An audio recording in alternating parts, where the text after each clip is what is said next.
Vinnie Iyer of the Sporting News is joining us now on the Boardwalk Honda Hotline. And one of the biggest reasons, aside from Vinny, he always has great insights, is that Vinny was the first national guy that I heard say about Kirk Cousins going to the Vikings. Well, it happened. It's going to be for $86 million guaranteed over 3 years. And Vinny joins us now. So, Vinny, did you go to Vegas with that prediction, or did you sit on that one?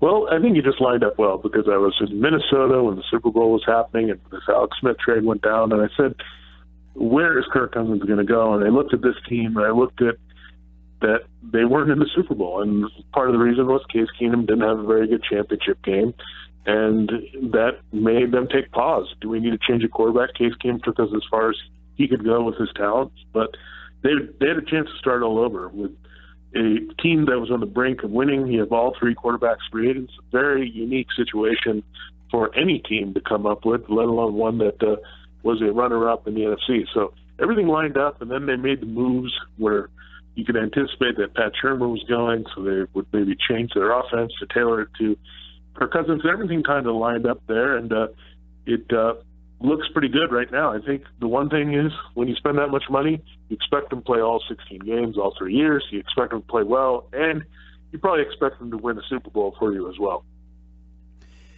You know, you have a guy in Cousins who's going to a Vikings team that, you know, I don't know if they were really a quarterback away, but definitely he is an upgrade at the quarterback position, what they've had not just last year, but the last few years. So how much of a difference can Cousins make on that team, considering that he's actually walking into a situation that is ready set for a guy who they don't need him to be an elite quarterback. They just need him to not mess up the good that they got going. Well, if you look at the Vikings' history, they have some of this stuff, whether it be Randall Cunningham or Jeff George. They get these guys for hire, and they deliver sometimes and get them to playoffs and get them deep. And they obviously went pretty deep last year, but you look at Kirk Cousins, just the way he can take this offense to the next level, where I think with Case Keenum is protect the ball, don't screw up, gunsling a little bit, but they couldn't get out of it if they had some trouble. Here, I think here's a team that can play with leads more. They're not going to be trailing. Dalvin Cook is coming back to help the backfield. He hasn't really had a back like that in Washington, just a complete back. And you look at Stephon Diggs, Adam Thielen, and Kyle Rudolph, very similar to what he had in Deshaun Jackson, Pierre Garçon, and Jordan Reed there when he was having his best season. So everything's lining up for him and this offense, for this team, to be very complete. And there was just some of that lacking where you're a little bit more nervous with Keenan throwing downfield, but with Cousins, you're going to feel very confident with those players. So how much money do the Vikings have left over after signing Cousins, and what else can they do? Because we saw versus the Eagles in the championship game, it was not just the interception that Robinson had. Obviously, that was a huge play, but it was the fact that the Eagles beat them on the line of scrimmage on both sides of the ball. So are the Vikings going to be able to upgrade their lines of scrimmage on the offensive, defensive end with the leftover salary cap money?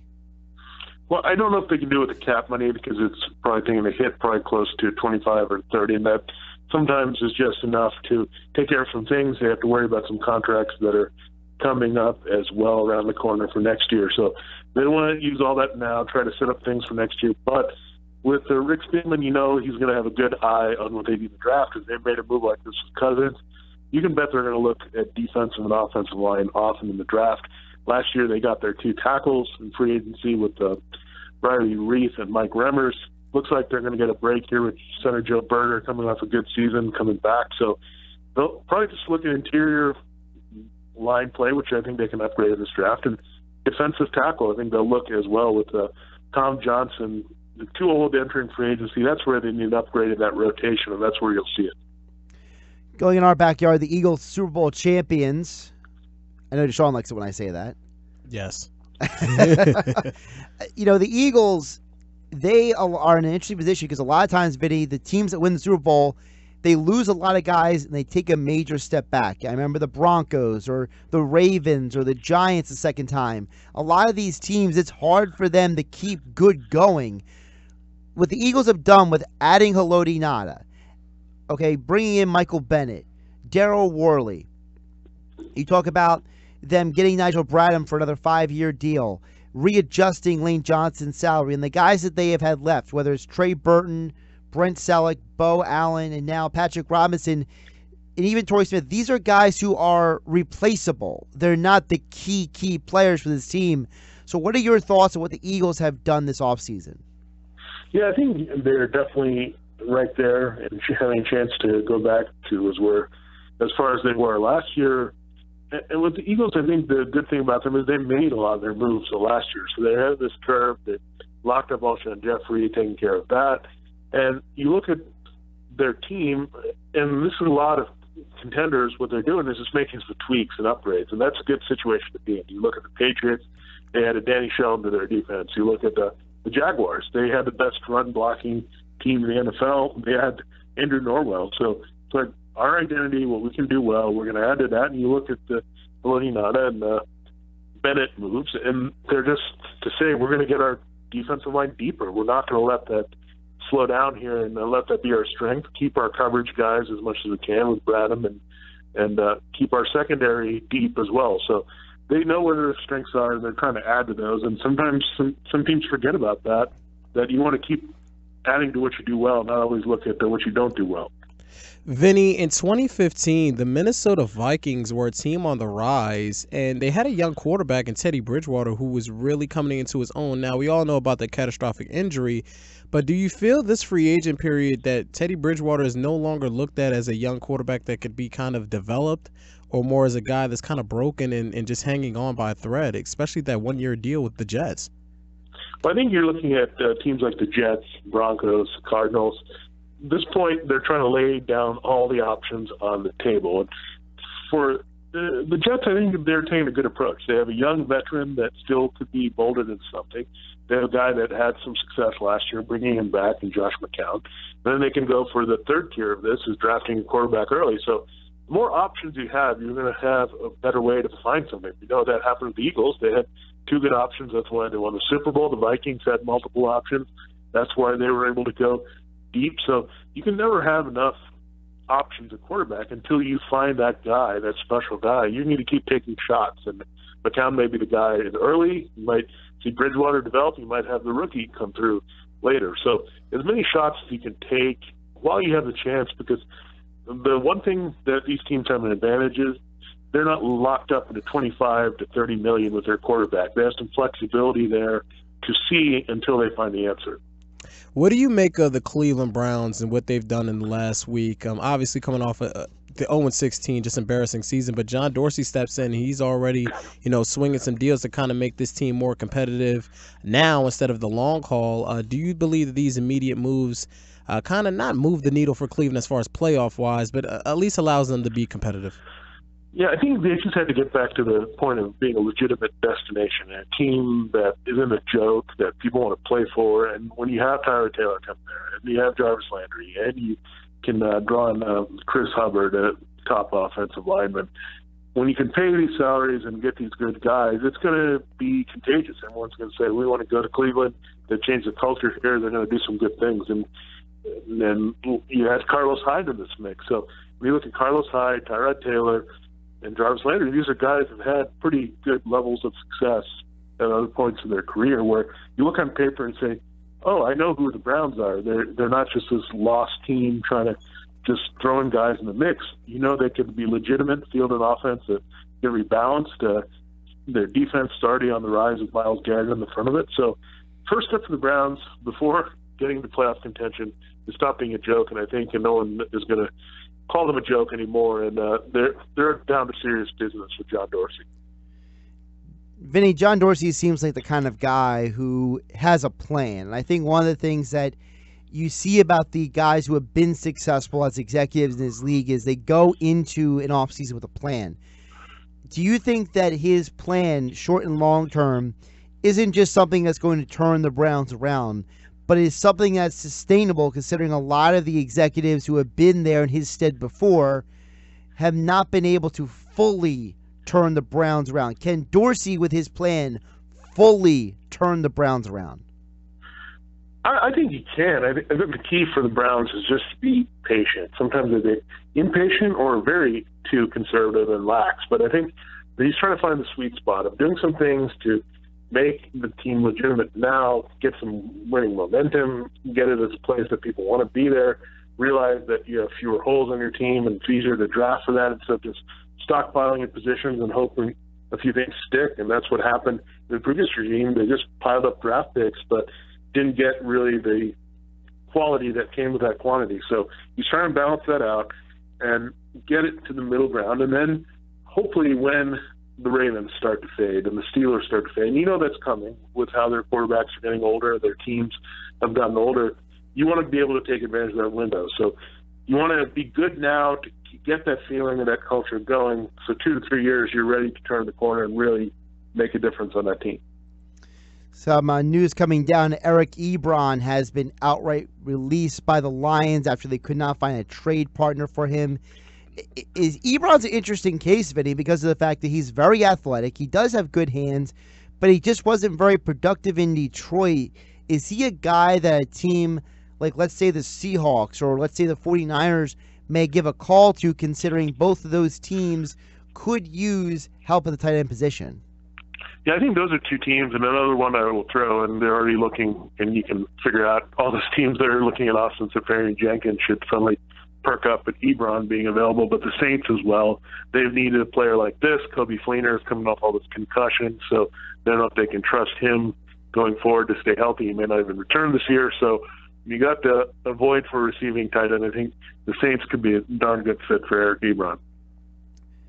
The Patriots have a very interesting offseason because they've now lost Danny Amendola to the Dolphins. They lost Malcolm Butler to the Titans, along with Deion Lewis to the Titans, and now Nate Solder to the Giants.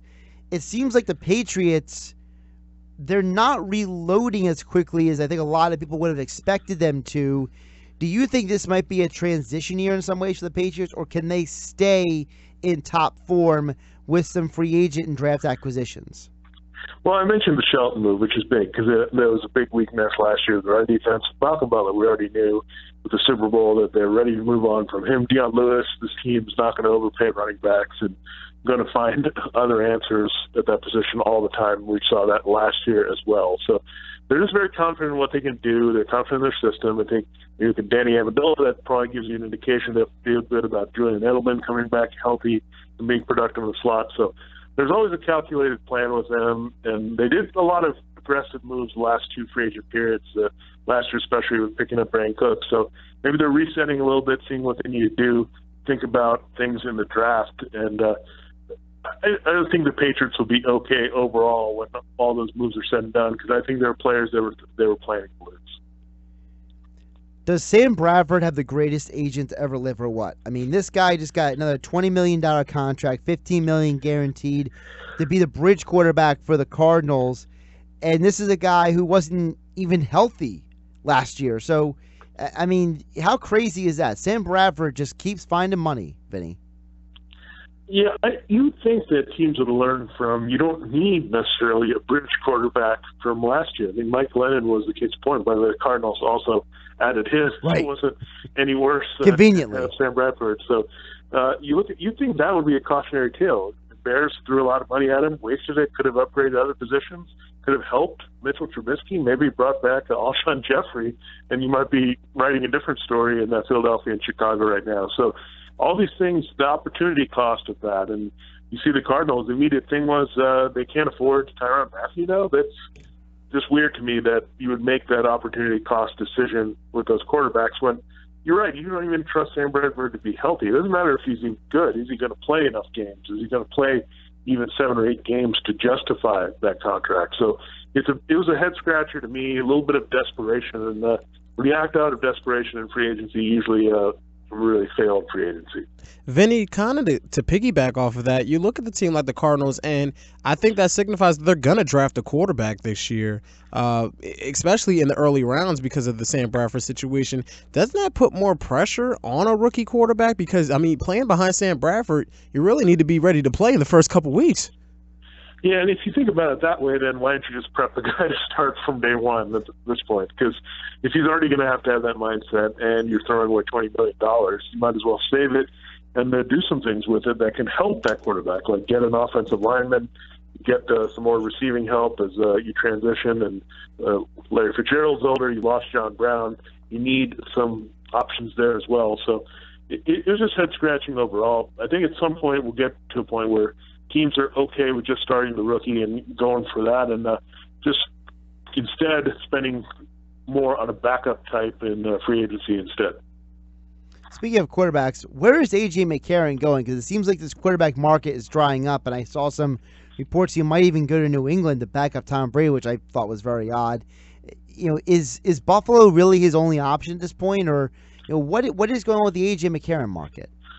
I would say to start in 2018, you feel good about starting. It would be Buffalo. Even then, I wouldn't, because this team has slowly positioned itself up with the trades, the Tyrod Taylor move, and then later with the Cordy Glenn move. That you can tell the Bills are trying to sneak into position and have the ammunition with their multiple first-round picks to draft a quarterback high. So, with that said, I think that team might be ready to go ahead and go with only that rookie quarterback this year. So if that's the case, A.J. McCarron's out of luck for a starting job, and he might have wished maybe that he was in Cincinnati for one more year as a restricted free agent and being able to build his equity. Now he has no shot at doing that, and teams are just going to look at him as a backup if Buffalo doesn't bite. Vinny, now that the QB free agent market is happening and teams are going to start positioning themselves for the draft as far as quarterbacks too, does this kind of shut the door on a possible trade for Nick Foles? I just think the Eagles are going to hold on to Nick Foles as much as possible. It has to be a great, great deal to get him. They can control the market, and they should, because, again, you need progress updates on Carson Wentz and his knee. You can't just assume everything's going to be great and he's going to be back healthy. He did get hurt in December, so it's a long process with that. We know it's 9 to 12 months. You've got the best insurance plan in the game. You have the Super Bowl MVP backup that everyone would love to have if their starter went down. So take advantage of that. Use that. You might need Nick Foles a lot more than you think again this season. Vinnie Iyer joining us from the Sporting News on the Boardwalk Honda Hotline here on 97.3 ESPN. Vinnie, a couple interesting names are still out there. Jordy Nelson, he's meeting with the Raiders, Seahawks, and Saints. Jeremy Maclin was released by the Ravens. Austin Seferian-Jenkins is meeting with the Seahawks today. Where do you think those three guys eventually end up? Yeah, these are some interesting moves that have happened here. With Jordy Nelson, I think they had to move on. I think the Raiders are a strong bet to sign him. It's a very similar offense, can pick it up, can pretty much beat Michael Crabtree without the Michael Crabtree baggage and willingness to fight everybody out there. So I think you have to look at that. And I think definitely Austin Seferian-Jenkins, if you look at the direct correlation to what Jimmy Graham can do, a big red zone body, I think the Seahawks make a ton of sense as a replacement there that could really help Russell Wilson. So I like those two fits. And Jeremy Maclin, I'm not sure what the market is going to be, but I just don't imagine too much. He's a guy that's had trouble staying healthy. He's really slowed down as a speed receiver. So sometimes these type of players just fade away. It'll be interesting. I bet he gets a back-end deal as a number 3 or number 4 receiver in a little while. Vinnie Iyer of the Sporting News joining us today here on the Boardwalk Honda Hotline on the Sports Bash on 97.3 ESPN. Vinnie, we got 40 minutes till everything can become official.